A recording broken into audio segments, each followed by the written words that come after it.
नीरव रजनी को बहुत प्यार करता था, पर रजनी हमेशा चुपचाप ही रहती। वो इस शादी से खुश नहीं थी। वो ये शादी नहीं करना चाहती थी। उसे तो हमेशा से पेंटर जो बनना था। अपने इस सपने को वो नहीं पूरा कर पाई, इसलिए वो हमेशा उदास रहती थी। रजनी, बहुत ही बढ़िया फिल्म लगी है, कल देखने चले? नहीं जी, कल मुझे बहुत काम है, मैं नहीं जा पाऊंगी। अच्छा तो कोई बात नहीं, संडे को चलते हैं। देखिए, मुझे फिल्म देखना पसंद नहीं है, आपको जाना है तो चले जाइए। नीरव को मना करके रजनी वहां से चली जाती है और अपने बैग को खोलकर उसमें बंद पड़े ब्रश और कलर्स को देखकर रोने लगती है। रजनी, चलो ना कहीं बाहर खाने चलते हैं, कुछ तुम्हारी पसंद का। जी मुझे नहीं जाना, मेरी तबीयत ठीक नहीं है। रजनी वहां से चली जाती है। नीरव को समझ नहीं आता कि रजनी उससे इतना दूर क्यों रहती है। वो जब भी उसके साथ वक्त बिताना चाहता है, रजनी कोई ना कोई बहाना बना देती है। एक दिन घर पर कोई नहीं था।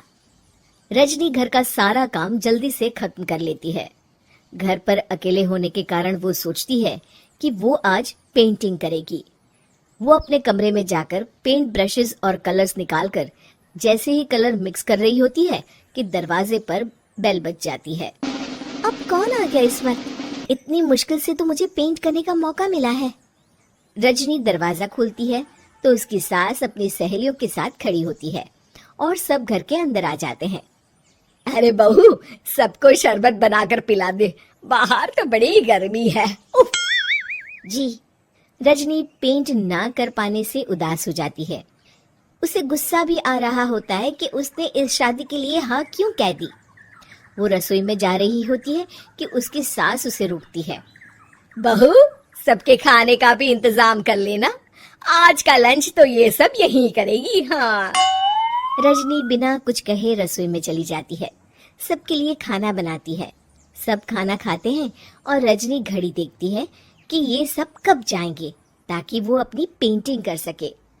जब शाम होती है तब सब चले जाते हैं अपने घर। अरे बहू, सब तेरे खाने की तो बहुत तारीफ कर रहे थे, सबको बहुत अच्छा लगा खाना। आपको मुझे सुबह बताना चाहिए था ना कि आपकी सहेलियां आ रही हैं। पता भी है कितना वक्त लगा सारा खाना बनाने में। अरे बहू, तू ऐसे कैसे बात कर रही है मुझसे? तो और कैसे बात करूं? मैं इस घर की कोई नौकरानी नहीं हूं कि इतना काम करूंगी। रजनी अपने कमरे में जाकर दरवाजा बंद कर लेती है। शाम को जब नीरव आता है तो उसकी माँ उसे पूरी घटना के बारे में बताती है। क्या रजनी ने आपसे इस तरह बात की माँ? हाँ, और पता नहीं उसे क्या हो गया है, शाम से बाहर भी नहीं आई है।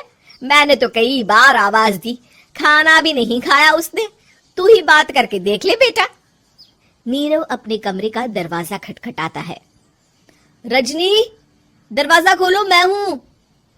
रजनी दरवाजा खोलती है और फिर वापस जाकर अपने बिस्तर पर लेट जाती है। रजनी, माँ से बात करने का ये क्या तरीका है? मैंने कोई गलत बात नहीं की है। अरे तुम क्यों ऐसे बर्ताव कर रही हो सबके साथ? क्या तुम इस शादी से खुश नहीं हो? रजनी कुछ नहीं बोलती। अरे बताओ मुझे रजनी, क्या ये शादी तुम्हारी मर्जी के खिलाफ हुई है? हाँ, मैं ये शादी कभी नहीं करना चाहती थी।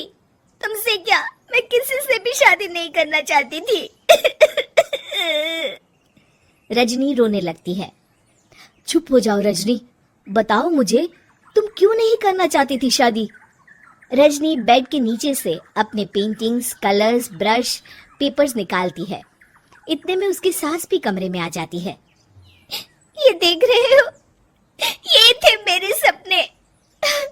मैं पेंटर बनना चाहती थी, पर माँ पापा ने कभी सपोर्ट नहीं किया और मेरी शादी करवा दी। मेरे सारे सपने टूट गए।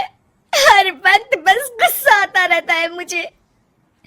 मैं जानती हूँ कि आप लोगों की इसमें कोई गलती नहीं है, पर मैं क्या करूँ, मुझे समझ में नहीं आता।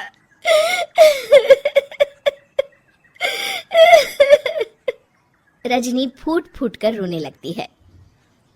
मुझे माफ कर दीजिए, आप दोनों के साथ मैं बहुत बुरा बर्ताव कर रही हूँ।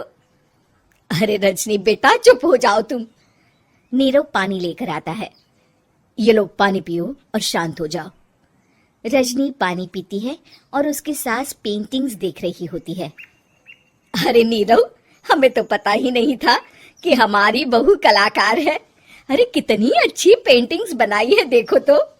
ये वाली तो मैं अपने कमरे में ले जाऊंगी। आपको ये पेंटिंग्स अच्छी लगी? अच्छी नहीं, बहुत अच्छी लगी। और तुमने हमें बताया क्यों नहीं? तुम जब चाहे पेंटिंग कर सकती हो रजनी।